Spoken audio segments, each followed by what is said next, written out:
ஸ்தோத்திரம். ஒரு வசனத்தை நாம் வாசித்து விட்டு அந்த சாட்சியை சொல்லி தொடர்ந்து நாம் தேவனுடைய வார்த்தைக்கு நேராக நாம் கடந்து செல்ல போகிறோம். இந்த நாளிலும் செய்திக்காக தெரிந்து கொண்ட வேத வசனம் வெளிப்படுத்தின விசேஷம் 22வது அதிகாரம் அதனுடைய 20வது வேத வசனத்தை ஒருவர் சத்தமாய் வாசிப்போம். வெளிப்படுத்தின விசேஷம் 22வது அதிகாரம் 20வது வேத வசனத்தை எடுத்தவர்கள் சத்தமாய் வாசிப்போம். இவைகளை சாட்சியாக அறிவிக்கிறவர் மெய்யாகவே நான் சீக்கிரமாய் வருகிறேன் என்றார். நான் சீக்கிரமாய் வருகிறேன் என்கிறார். ஆமென். ஆமென். கர்த்தராகிய இயேசுவே வாரும். இவைகளை சாட்சியாக அறிவிக்கிறவர் மெய்யாகவே நான் சீக்கிரமாக வருகிறேன் என்று சொல்லி ஆண்டவராகிய இயேசு கிறிஸ்து இந்த வார்த்தையில் யோவானுக்கு வெளிப்பட்ட வேளையில் இந்த வார்த்தையில் ஒரு விதமாக சொல்லுகிறார். ஸ்தோத்திரம். நேற்று இரவு நேரத்தில் சொன்னாங்க அருமையான பாஸ்டர் ஆனந்தராஜ் அவர்கள், கர்த்தருடைய ஆசீர்வாதத்தை நாம் கேட்டிராத ஆசீர்வாதத்தை பெற்றுக்கொள்வது எப்படி என்று சொல்லி அவர்கள் அருமையாய் பிரசங்கித்தார்கள். ஸ்தோத்திரம். அப்படியானால் நேற்று இரவு உங்களுக்கு ஆசீர்வாதமான பிரசங்கம் என்ன செய்தது? உங்களுக்கு கிடைக்க பெற்றது. கர்த்தருக்கு ஸ்தோத்திரம். இன்று காலை நேரத்தில் இயேசு கிறிஸ்து நமக்காக பரலோகத்தில் ஆயத்தப்படுத்தி இருக்கிறதான நிலையான நகரத்திற்கு செல்வது எப்படி? அந்த நிலையான நகரத்தில், பரலோக ராஜ்யமாகிய நிலையான நகரத்தில் நாம் போக வேண்டுமானால் பூலோகத்தில் நாம் என்ன செய்ய வேண்டும், எப்படி வாழ வேண்டும் என்பதை, பரலோக ராஜ்யத்திற்கு போகக்கூடிய வழியை குறித்து இன்று பகல் நேரத்தில் பரிசுத்த ஆவியானவர் உங்களோடு பேசினார். தொடர்ந்து இந்த ராத்திரி வேளையில் இயேசு கிறிஸ்துவை சீக்கிரமாக அவர் வரப்போகிறார். அந்த இயேசு கிறிஸ்துனுடைய வருகையில் நாம் போக வேண்டுமானால் நாம் எப்படி வாழ வேண்டும், என்ன செய்ய வேண்டும் என்று சொல்லி தான் நாம் தியானிக்க போகிறோம். ஆனால் அதற்கு முன்பதாக என்னுடைய சாட்சியை சிறிது நல்ல சுருக்கமாக தான் நான் சொல்ல விரும்புகிறேன். ஸ்தோத்திரம். நாகர்கோயில் பகுதியில் வாத்தியார் விளை என்கிற ஸ்தலத்தில் ஸ்தோத்திரம் வேலையா சார்லட் என்கிறதான தம்பதியாருக்கு 6வது கடைசி மகனாக நான் பிறக்கப்பட்டேன். ஸ்தோத்திரம். என்னை என் தாயார் கற்பந்தரித்து நிறை மாத கற்பனியாயிருக்கிற நேரத்தில் அவர்களுக்கு அந்த பிரசவ வலி வந்த வேளையில் அவர்கள் உடனே என்னுடைய தகப்பனார் என் தாயாரை, அப்போல்லாம் குதிரை வண்டி தான், ஆட்டோ இல்லை, குதிரை வண்டியில் உடனே அவர்கள் பிடித்து ஏற்றி என் தாயாரை கோட்டார் பகுதியில் இருக்கிறதான கவர்மெண்ட் அரசு மருத்துவமனைக்கு அழைத்து கொண்டு போனார்கள். ஸ்தோத்திரம்.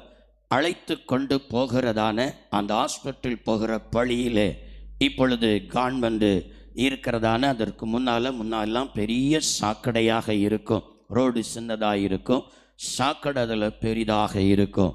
திடீர்னு சொல்லி அந்த இடத்துல போகவும் என்னுடைய தாயார், எனக்கு இப்போ உடனே எனக்கு யூரின் போகணும், உடனே நிறுத்துங்க, என்னால் முடியல, உடனே நிறுத்துங்க எனக்கு போகணும்னு சொன்ன உடனே அந்த இடத்துல நிறுத்திவிட்டு அந்த சாக்கடையினுடைய பள்ளத்தில் என்னுடைய தாயாரை அழைத்து கொண்டு போனாங்க. ஆனால் அந்த இடத்துல யூரின் அல்ல, நானே அந்த சாக்கடையில் பிறந்து விட்டேன். அந்த சாக்கடையில் தண்ணியில் விழுவதற்குள்ளாக என் தகப்பனார் சொன்னார், நான் கடைசி நேரத்தில் என் டபலை வச்சு நான் ஏந்திட்டேன், இல்லைனா அந்த சாக்கடைக்குள்ள விழுந்து நீ மரித்திருப்பாய், இப்படி நீ ஒரு சாக்கடையில் பிறந்திருக்கிறாய் என்று சொல்லி என் தாயும் சொல்லியிருக்கிறாங்க, தகப்பனும் சொல்லியிருக்கிறாங்க. மட்டுமல்லாமல் ஸ்தோத்திரம், அந்த நாள் அது குட் ஃப்ரைடே நாளாக இருந்தது. ஸ்தோத்திரம். ஆலயத்தில் ஆராதனைக்கு ஸ்தோத்திரம் 9:30 மணிக்கு அவர்கள் அந்த ஆராதனைக்காக, குட் ஃப்ரைடே ஆராதனைக்காக அங்கே பெல் அடிக்கிற நேரத்தில் நான் இங்கே பிறந்தேன் என்று சொல்லி என்னுடைய தாயார் சொன்னார்கள். நான் வளர்ந்து வருகிற காலத்தில் இந்த குதிரை வண்டிக்காரர் ஊருக்குள்ளே வந்து அநேகரிடத்தில் இப்படி சாக்கடையில் தான் அந்த பையன் பிறந்தான், சாக்கடையில் தான் அவனுக்கு பிரசவம் நடந்தது என்று சொல்லிவிட்டார். அது என்னுடைய உறவினர்கள் எல்லாருக்குமே அது பரவ ஆரம்பித்தது. வளர்ந்து வருகிற நேரத்தில் எல்லாருமே என்னை கூப்பிடுகிறதே என் சாக்கடைன்னு தான் என்னை கூப்பிடுவாங்க. ஸ்தோத்திரம். சாக்கடையில் பிறந்தவன், இயேசுவை கொன்னுட்டு அந்த நாளில் பிறந்தவன் என்று சொல்லுவாங்க. என் வீட்டில் என் சகோதரர்கள் மத்தியில் நான் ஒரு நியாயத்தை என்னால் சொல்ல முடியாது. ஏதாவது நியாயத்தை சொன்னால், சாக்கடையில் பிறந்தவனை வாயை மூடும்பாங்க. அடுத்த ஆள் சொல்லுவாங்க, நீ இயேசுவை கொன்னுட்டு பிறந்த, வாயை மூடு, உன்ட யார் கேட்டா அப்படி என்று சொல்லுவாங்க. ஸ்தோத்திரம். எல்லாரையும் என்ன அற்பமாக என்னுடைய ஸ்தோத்திரம் சகோதர சகோதரிகள், ஸ்தோத்திரம் என்னுடைய தகப்பன் குடும்பத்தார், ஊரில் இருக்கிற அநேக என்னை அற்பமாக எண்ணினதுனால நான் வளர்ந்து வருகிற காலத்தில் 10வது வகுப்பு வரைக்கும் என்ன தான் அவர்கள் படிக்க வைத்தாங்க. என் தகப்பனார் கூலி தொழிலாளி, விறகு வெட்டுகிற வேலை தான் அவருக்கு. ஸ்தோத்திரம். அவருக்கு அந்த தொழில். அவர் குடித்து விட்டு வந்து நைட்டெல்லாம் வீட்டில் சண்டை போடுவார். யாருக்குமே பக்கத்தில் இருக்க முடியாது. பக்கத்தில் இருக்கிறவங்களாம் வீட்டை காலி பண்ணிட்டு போங்க, ஊருக்குள்ளே ஏன் நீங்கள் இருக்கிறீங்க, யாருக்குமே தூக்கம் இல்லை என்று சொல்லுவாங்க. ஸ்தோத்திரம். இப்படிப்பட்ட நிலையில் என்ன ஒருவனையாவது 6வது பையன் எப்படியாவது என்னை படிக்க வைக்கணும்னு சொல்லி 10வது வகுப்பு வரைக்கும் அவர்கள் என்னை படிக்க வைத்தாங்க. 10வது வகுப்பில் எனக்கு படிப்பு மண்டையில் ஏறலை. ஏன்னு சொன்னால் அந்த கைடெல்லாம் வாங்குவதற்கு என்கிட்ட காசு இல்லை, அப்பாவுக்கு அதை தர முடியல, என்னால் படிக்க முடியல. ஆகையினால எல்லா பாடத்துக்குமே நான் ஃபெயில் ஆனேன். ஸ்தோத்திரம். கடைசியாக எக்ஸாமுக்கு, ஸ்தோத்திரம் 10th கவர்மெண்ட் எக்ஸாமுக்கு, ஸ்தோத்திரம் எல்லாரும் ஃபீஸ் கட்ட வேண்டும் என்று சொன்ன வேளையில் எனக்கு ஃபீஸ் கட்டுவதற்கு பணம் இல்லாததுனால எங்கள் அம்மா வீட்டில் இருந்த அந்த நாட்கள்லாம், இப்போ நான் சில்வர் தட்டில் மண் தட்டில் நான் சாப்பிடுகிறோம். அந்த நாட்களில் வெண்கலத்தில் தான் தட்டு வைத்திருப்பாங்க. அந்த வெண்கல தட்டுகளை கொண்டு போய் எங்கள் அம்மா விற்று அந்த பைசாவை கொண்டு வந்து எனக்கு கவர்மெண்ட் எக்ஸாமுக்கு ஃபீஸ் கட்டுவதற்காக அவர்கள் தந்து விட்டாங்க. நான் ஃபீஸை கட்டினேன். ஸ்தோத்திரம். ரிவிஷன் டெஸ்ட்டும் எழுதினேன். அதுலேயும் எனக்கு அதிகமாக ஃபெயில் ஆனது. இதனால் ஸ்தோத்திரம் ஆசிரியர் என்ன செய்தார், உன்னுடைய பேரண்ட்ஸை நீ கூட்டிகிட்டு வா அப்படி என்று சொன்னாங்க. நான் நினைத்தேன், ஒருவேளை என்னை எல்லாருக்கும் ஹால் டீ கொடுத்துட்டே இருக்கிறாங்க, எனக்கு இன்னும் எக்ஸாம் எழுதுற ஹால் டிக்கெட்டு கொடுக்கல. ஆகையினால அந்த ஹால் டீட்டை அம்மா அப்பாவை கூட்டிகிட்டு வர சொல்லி ஒரு சைன் வாங்கிட்டு தருவாங்களா இருக்குன்னு சொல்லி அம்மாட்ட சொல்லி நான் அழைத்து கொண்டு போனேன். நேராக கொண்டு போய் ஹைச்சமுக்கு முன்னால் நிறுத்தினாங்க. நிறுத்தி விட்டு கிளாஸ் வாத்தியார் சொல்லுகிறார், இவன் படிப்புக்கு லாய்க்கு இல்லை. ஸ்தோத்திரம். இவன் எல்லாவற்றிலும் ஃபெயிலாகி இருக்கிறான். இந்த ரீசன்ட் டெஸ்ட்டில் எல்லாம் ஃபெயிலாகி இருக்கிறான். இவனை நாங்கள் எக்ஸாம் எழுத விட்டால் எங்கள் ஸ்கூலுக்கே கட்டாயம் கெட்ட பேர் வந்துவிடும். ஆகையினால இவனை எக்ஸாம் எழுத விட மாட்டோம். நாங்கள் டிசி தருகிறோம், இவனை வாங்கிட்டு கொண்டு போயிருங்க. இவனை நீ படிக்க வைக்காதீங்க, இவனை படிப்பு மண்டையில் ஏறாது, மாடு மேய்க்கிறதுக்கு தான் ஆகும்.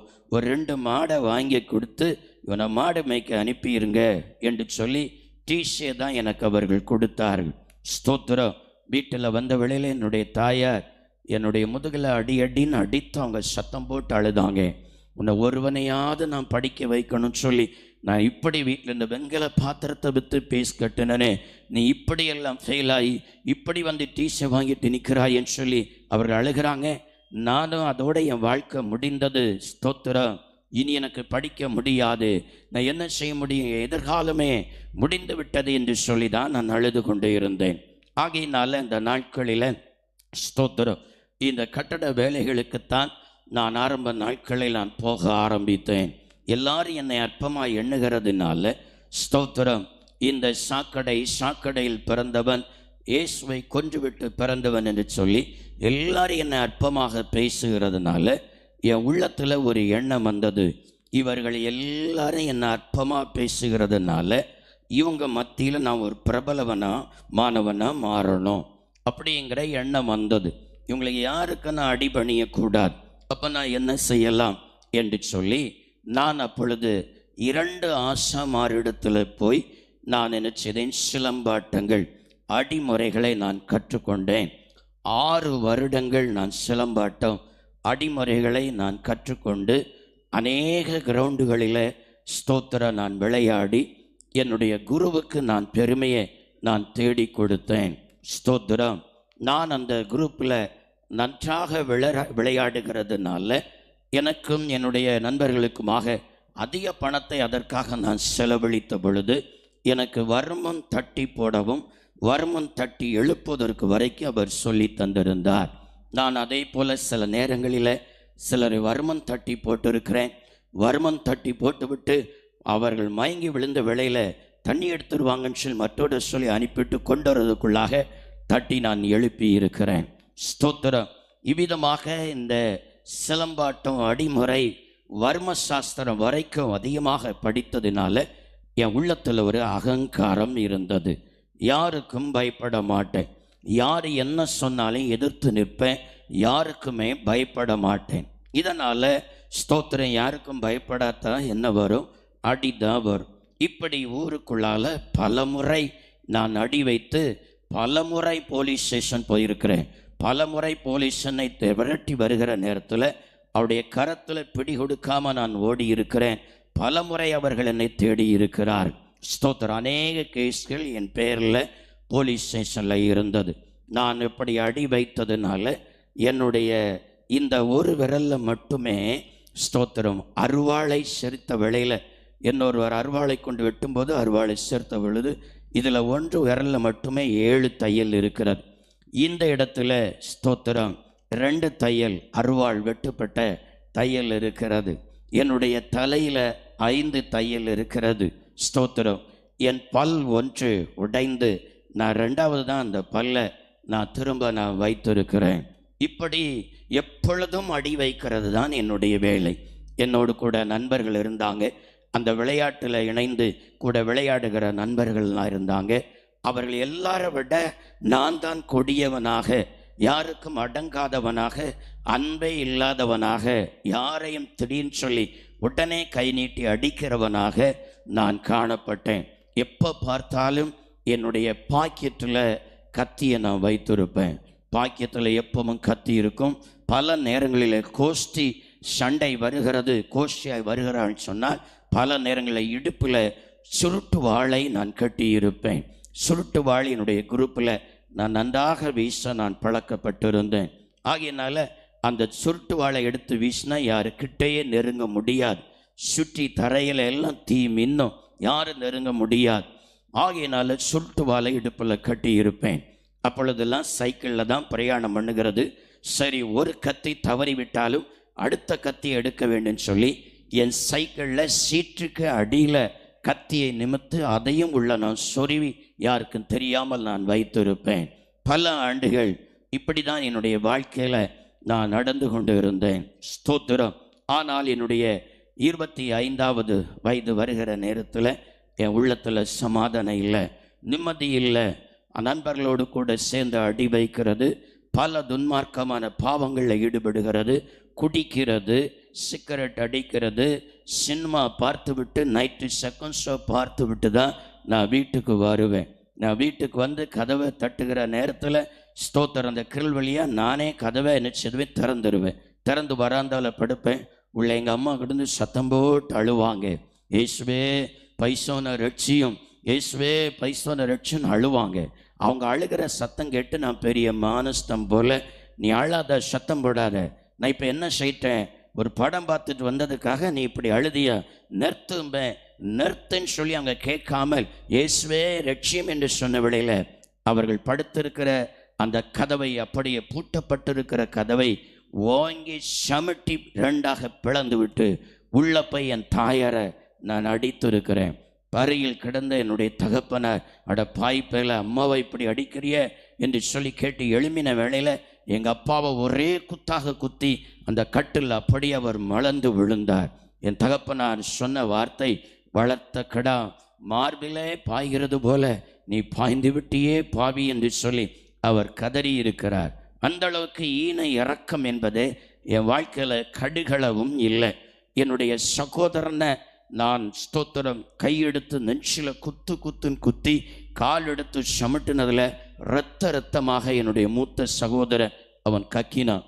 அதை பார்த்தவங்க சொன்னாங்க, இரக்கமே இல்லாத பாவி, உன் சகோதரனை இப்படி இரத்தமா நீ கக்க வச்சியே, இது என்றைக்கு இந்த பாவம் உனக்கு மன்னிக்கப்படும் என்று சொன்னாங்க. அந்த அளவுக்கு மிகவும் கொடூரமானவனாக, இரக்கம் இல்லாதவனாக காணப்பட்டேன். என் வாழ்க்கையில் நிம்மதி இல்லை, சமாதானம் இல்லை.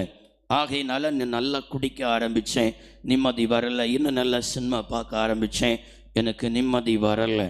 ஒரு நாள் நான் ரோட்டோரத்தில் என் நண்பர்களோடு இருக்கும் பொழுது புதிதாக திருமணமாகி போகிற தம்பதியாரை பார்த்தேன். அவர்கள் நல்ல சந்தோஷமாக சிரித்து ஒருத்தர் அவர்கள் இடித்து சந்தோஷமாய் போகிறத பார்த்தேன். அப்போ நான் நினச்சிட்டேன், அப்போ கல்யாணம் முடித்தா சந்தோஷம் வரும், நிம்மதி வரும், கல்யாணம் புதுசாக முடித்தவங்க எவ்வளோ சந்தோஷமாக போகிறாங்க என்று சொல்லி அதை பார்த்து தான் நானாகவே என் தாயாரிடத்துல போய், அம்மா எனக்கு கல்யாணம் முடித்து வை அப்படின்னு சொன்னேன்.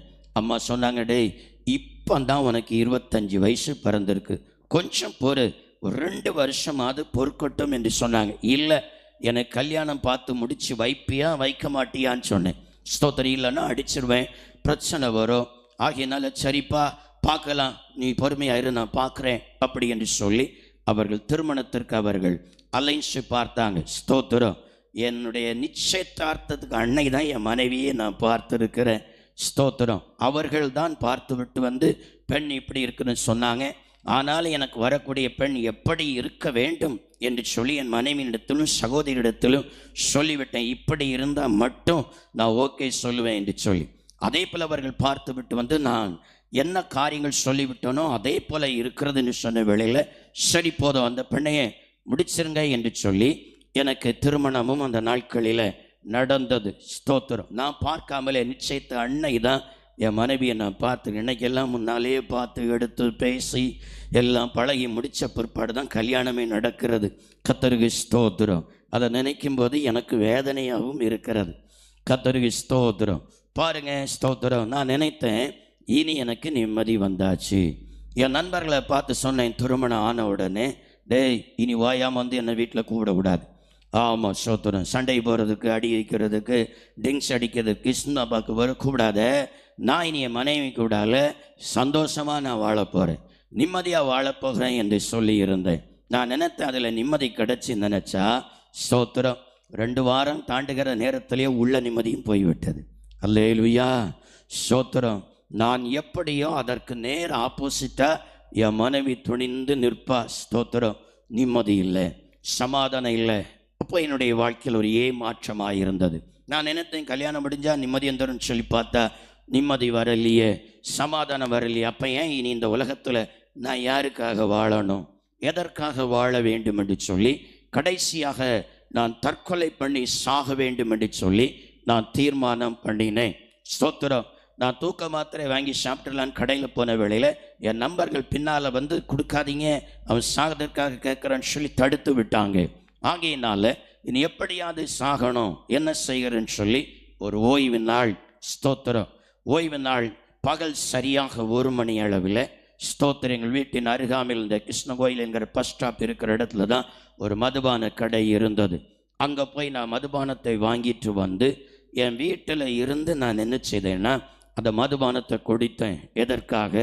நான் தற்கொலை பண்ணி சாக போகிறேன், அதற்காக என்னை பலப்படுத்தணும், தைரியப்படுத்த வேண்டும் என்று சொல்லி வீட்டில் வாங்கி வச்சு நான் குடிக்கிறதை பார்த்த உடனே என் தாயாரும் தகப்பனும் வீட்டை விட்டு போயிட்டாங்க.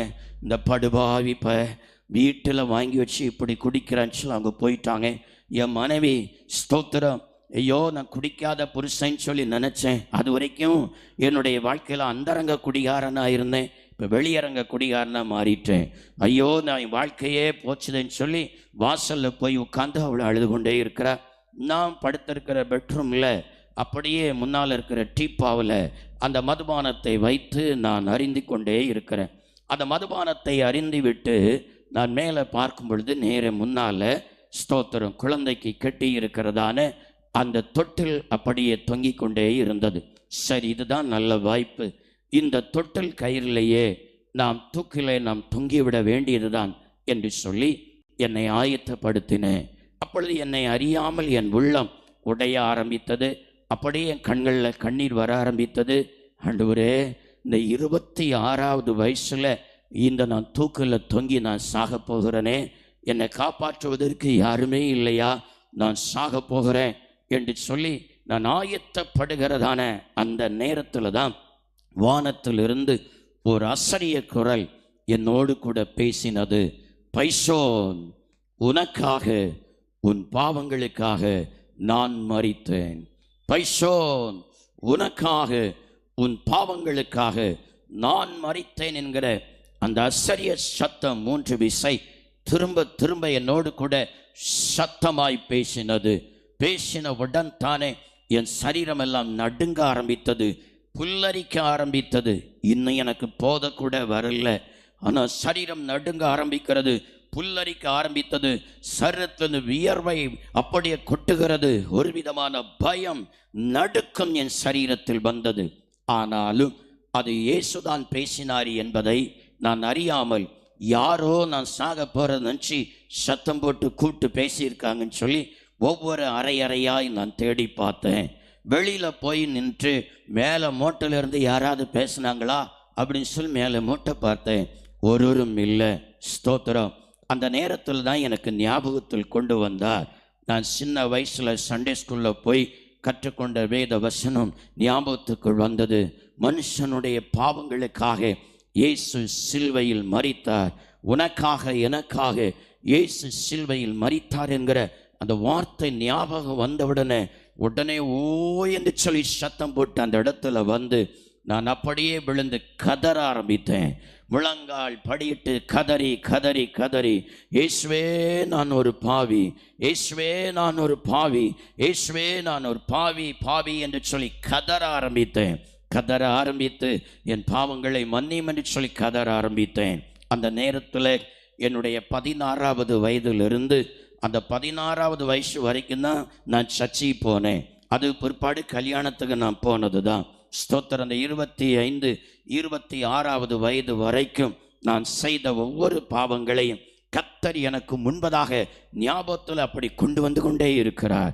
இந்த பாவத்தை நீ செய்தாய், இந்த அக்கிரமத்தை நீ செய்தாய், இந்த அநியாயத்தை நீ செய்தாய், அதனால தான் உனக்கு நிம்மதி இல்லை, அதனால தான் உனக்கு சமாதானம் இல்லை, இந்த பாவத்தை நீ இவ்வளவு துணிகரமாய் செய்தாய், ஆகையினால தான் இன்றைக்கு நீ இந்த தற்கொலை நோக்கி போகிறாய் என்று சொல்லி திரும்ப திரும்ப எனக்கு முன்பதாக வந்து கொண்டிருந்த வேளையில் நான் அப்படியே கதறி கதறி, உண்மைதான் ஆண்டவரே, இந்த பாவத்தை செய்தது உண்மைதான், இந்த அக்கிரமங்களை செய்தது உண்மைதான் ஆண்டவரே, என்னை மன்னியும் என்று சொல்லி ஆண்டுடைய சமூகத்தில் நான் கதறி ஆள ஆரம்பித்தேன். அப்படி நான் கதறி அழுது நான் செபிக்கிற நேரத்தில் என்னுடைய நெஞ்சிலிருந்து எனக்குள்ளிருந்து ஒரு கருப்பாக உருவம் என்னிலிருந்து அப்படியே வெளியே போகிறதை நான் பார்த்தேன். ஸ்தோத்திரம். அது வரைக்கும் எனக்குள்ளால இருந்திருக்கிறது. அதுதான் இந்த கிரியைகள் எல்லாம் செய்ய வைத்திருக்கிறது. அந்த கருப்பாக ஒன்று என்னிலிருந்து புறப்பட்டு போனதுதான் உண்டு. உடனே எனக்குள்ளால ஒரு ஆறுதல் வர ஆரம்பித்தது, ஒரு சமாதானம் வர ஆரம்பித்தது.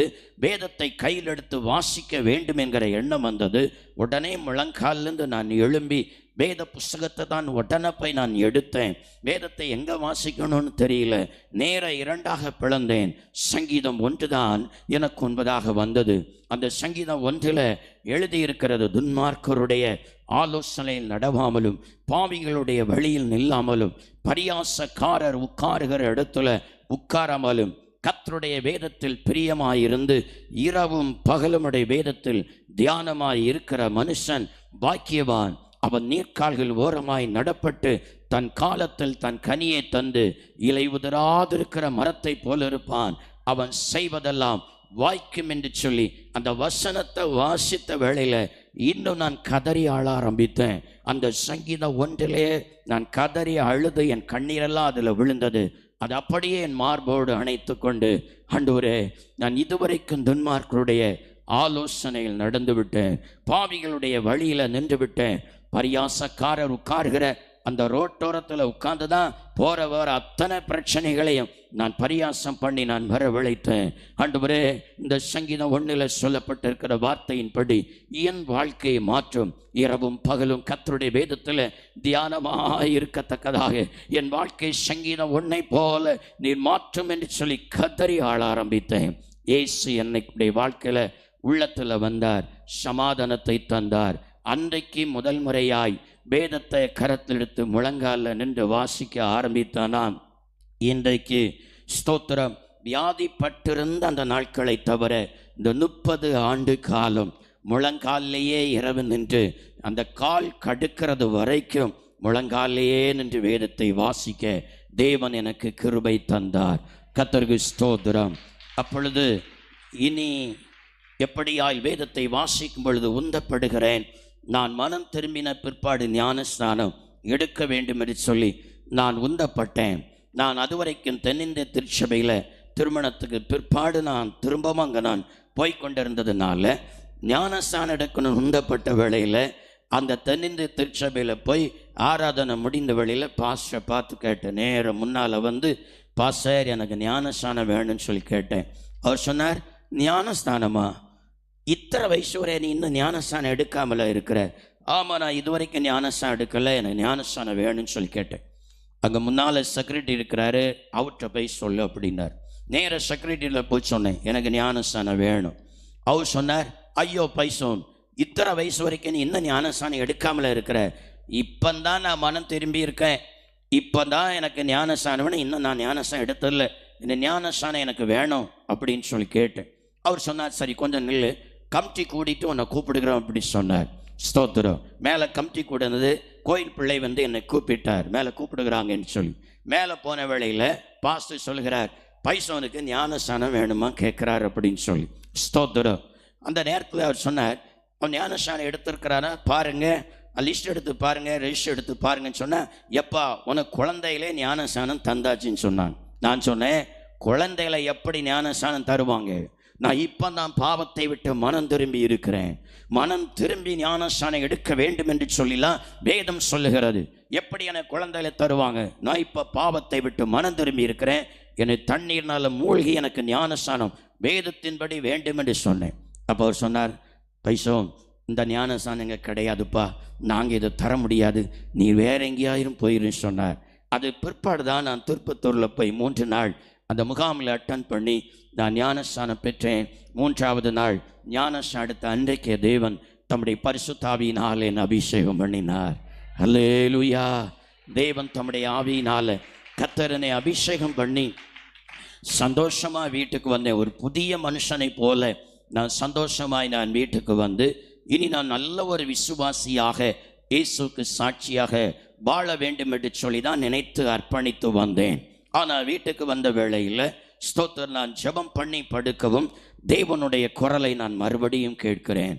அன்றைக்கு அந்த ஆபத்தில் வந்து காப்பாற்றின அதே தேவனுடைய குரம் என்னோடு பேசினது, பைசோ உனக்காக நான் மரித்து உன்னை நான் வாழ வைத்தேனே, உனக்கு நான் சமாதானத்தை தந்தேனே, சமாதானத்தை இழந்து தவிக்கிற இந்த ஜனத்திற்கு போய் என் வார்த்தையை சொல்லு என்று சொன்னார். நான் உடனே படுக்கையிலேருந்து எழும்பி முழங்கால் படியிட்டு, ஆண்டவரே என்ன போய் நீர் வார்த்தையை சொல்லுன்னு சொல்கிறீரே, எனக்கு என்ன தெரியும்?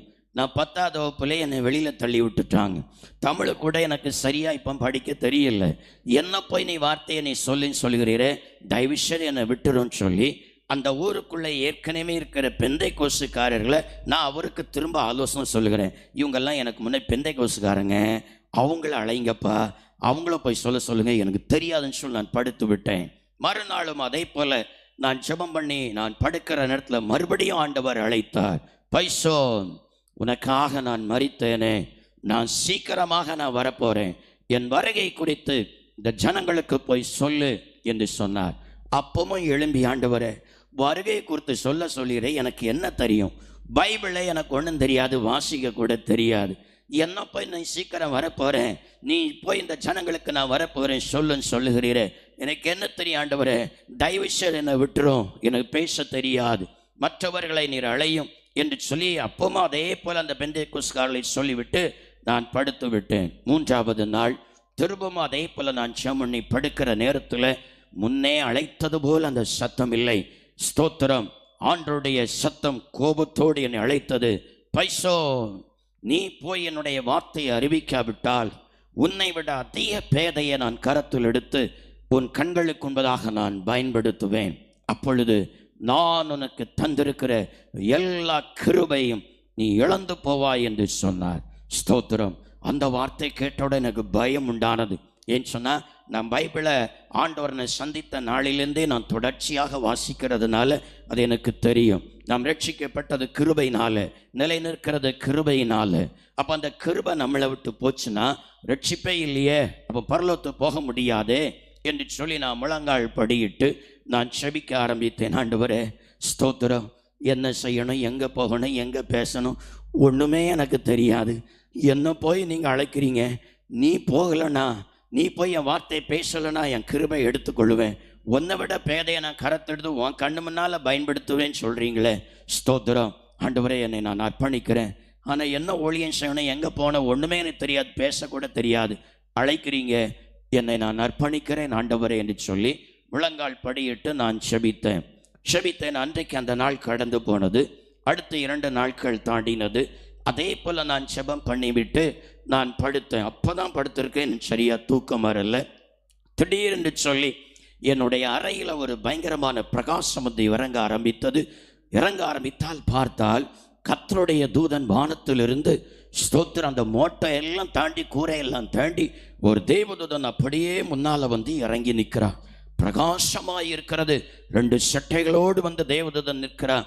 நான் அதை பார்த்த வேளையில் உண்மையில இயேசு கிறிஸ்து வந்துட்டாரோ, வருகை வந்துட்டதோன்னு சொல்லி பயந்து அந்த இடத்துல அப்படியே நான் முகம் குப்புற நான் அப்படியே விழுந்து கிடந்தேன். அந்த நேரத்தில் தான் அந்த தூதன் என்னை பார்த்து என்னை தட்டி சொன்னார், பயப்படாதே, நான் கர்த்தருடைய சமூகத்திலிருந்து வந்திருக்கிற காபிரியேல், தேவன் உன்னை தெரிந்தெடுத்திருக்கிறார், அவருடைய ஊழியத்திற்காக நீ எழுந்திரு என்று சொன்னார். நான் அப்போ தான் பையை எழும்பினேன், இது தூதனா, இயேசு வந்துட்டாருன்னு சொல்லி நான் விழுந்தேன்னு சொல்லி பையை எழும்பி அவரை பார்த்து கேட்குறேன், என்ன ஊழியம் செய்யணும், எங்கே போகணும், எனக்கு தான் ஒன்றுமே தெரியாதே, நான் என்ன செய்யணும்னு சொல்லி பயந்து நடுக்கத்தோடு கேட்குறேன். அந்த நேரத்தில் தான் அந்த தூதன் சொன்னான், உன்னை மற்றவர்கள் அழைப்பார்கள், உன்னை அழைக்கிற எவ்விடத்திலும் போய் தேவனுடைய வார்த்தையை பேசு, நீ போகும் இடமெல்லாம் உன் தேவனாகிய கர்த்தர் உன்னோடு கூட இருக்கிறார் என்று சொன்னார். அந்த வார்த்தை சொல்லிவிட்டு அந்த தூதன் அப்படியே மறைந்து போனான். படுத்த நான் இப்பொழுது கண்ணை திறந்து பார்த்தா அப்படியே மண்டியிட்ட வண்ணமாக இப்படியே நான் இருந்து கொண்டு இருக்கிறேன். அப்பொழுது நினைத்தேன், கர்த்தர் ஊழியத்திற்காக அழைத்திருக்கிறார். என்ன அழைப்பார்களா, என்ன ஒருத்தருக்குமே தெரியாது.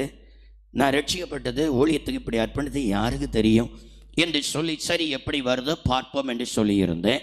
மறுநாளில் ஸ்தோத்திரம் என் கூட ஞானஸ்நானம் எடுத்த ஒரு சகோதரன் எங்கள் வீட்டுக்கு வந்த வேளையில் அவர் சொல்லுகிறார், இப்படி இன்ன இடத்துல ஸ்தோத்திரம் கங்காடியா கிரவுண்டுக்குள்ளால ஒரு ஊழியம் நடந்து கொண்டு இருந்தது. அந்த சகோதரி இந்த முழுரவு செபத்தில் யாரை அழைக்க வேண்டும் என்று சொல்லி செபித்து கொண்டிருந்த வேளையில் இப்படி உங்களை ஆண்டவர் காண்பித்திருக்கிறார், இப்படி ஒருவர் புதிதாக ரட்சிக்கப்பட்டு ஊழியத்திற்கு அர்ப்பணித்திருக்கிறார், அவரை அழைத்து பயன்படுத்தின்னு சொல்லியிருக்கிறார், அவங்க தான் என்னை அனுப்பிவிட்டு இருக்கிறாங்க, நாளை கழித்து அந்த மீட்டிங் இருக்கிறது, நீங்கள் வர வேண்டுமான்னு சொல்லி அழைத்தார். கேட்ட உடனே கைகாலெலாம் என்ன நடுங்கிச்சுது. என்ன ஆண்டவரே ஸ்தோத்திரம், ஒன்றுமே பேச இதுக்கு முன்னே பிரசங்கம் பண்ணியே பழக்கம் இல்லை, பைபிள் காலேஜ் போனதே சரித்திரம் இல்லை, எப்படி ஸ்தோத்திரம் பைபிள் காலேஜெலாம் போனது எல்லாரும் படித்து முடித்து பைபிள் காலேஜ் முடிச்சு தான் ஊழியத்து வருவாங்க. நான் ஊழியத்துக்கு வந்து 3 வருஷத்துக்கு பிற்பாடு தான் பைபிள் காலேஜே படித்தேன். அல்லேலூயா. 12 வருஷம் ஆண்டவர் படிக்க கர்த்தர் கிருபை தந்தார். கர்த்தருக்கு ஸ்தோத்திரம். பாருங்க ஸ்தோத்திரம். அந்த நேரத்தில் நான் மறுக்க முடியலை. ஏன்னா அதுக்கு முன்னால் தூதன் வந்து சொல்லியிருக்கிறா, உன்னை அழைப்பாங்க, நீ தைரியமாக போ, நான் உன் கூட இருப்பேன், கர்த்தர்னோடு இருப்பான்னு சொல்லி இருக்கிறாரு என்று சொல்லி நான் என்ன பிரசங்கிக்கன்னே தெரியல. அது என்ன சொன்னீங்களோ எடுத்தீங்களோ, அவங்களோட கர்த்தர் பேசியிருக்கிறார், என்னை அனுப்பியிருக்கிறாங்க, இனி உங்கள் காரியம், சரி நான் வருகிறேன்னு சொல்லி நான் போயிட்டேன். அல்லேலூயா. கர்த்தருக்கு ஸ்தோத்திரம். அந்த இடத்துல போய் முதல் பிரசங்கமே ஸ்தோத்திரம், இதோ வாசற்படியில் நின்று தட்டுகிறேன், ஒருவன் என் சத்தத்தை கேட்டு கதவை திறந்தால் ஸ்தோத்திரம் நான் அவனிடத்தில் பிரவேசித்து அவனோடு போஜனம் பண்ணுவேன், அவனும் என்னோடு போஜனம் பண்ணுவான் என்கிற வார்த்தையை நான் பேசிக்கொண்டே இருக்கிறது. பிரசங்கத்தில் இடையிலேயே முன்னால் இருக்கிறதான ஊழியத்துக்கு அர்ப்பணித்து கொண்டிருந்த சகோதரிமார் ஆவியில் நிரம்பினார். ஆவியில் நிரம்பி அந்நிய பாஷை பேசி பிரசங்கித்து கொண்டிருக்கிற எனக்கு நேராக முழங்கால் படிட்டு கையை நீட்டி அந்த நேரத்தில் அவர்கள் சொன்னதான், நீ என்ன பிரசங்கம் பண்ணுவேன், என்ன பேசுவேன்னு சொல்லி தெரியலையே, என்ன போய் அழைச்சிருக்கிறாரு, நான் எப்படி பிரசங்கிப்பேன் என்று சொல்லி இந்த இடத்தில் வந்திருக்கிறாய். கர்த்தர் சொல்லுகிறார், தேசத்திலே வல்லமையாய் பிரகாசிக்கிற அந்த நட்சத்திரங்களில் ஒன்றாய் உன்னை நான் பயன்படுத்துவேன் சொல்லி கர்த்தர் சொல்லுகிறார் என்று சொல்லி அன்றைக்கு அவர்கள் தீர்க்க தரிசனமாய் அறிவித்தார்கள். அல்லேலூயா. அதை தொடர்ந்து அதன் மூலமாக ஊழியத்தின் வாசல்கள் திறக்கப்பட்டது. என்னுடைய 27வது வயதில் ஞானஸ்நானம் எடுத்து அபிஷேகத்தை பெற்றேன். அன்றிலிருந்தே ஆண்டருடைய ஊழியத்தை இந்த 30 ஆண்டு காலம் தேசம் எங்கிலும் ஆண்டருடைய சேவையை செய்ய பரலோகத்தின் தேவன் கிருபை தந்திருக்கிறார். அல்லேலூயா. எதற்குமே உதவாத பேதையாய் வாழ்ந்த ஊரிலேயே அற்பமாய் எண்ணப்பட்ட என்னை இயேசு தெரிந்தெடுத்து அவருடைய வல்லமையான மகிமையான கனமான ஊழியத்தை செய்ய கர்த்தர் எனக்கு கிருபை தந்திருக்கிறார்.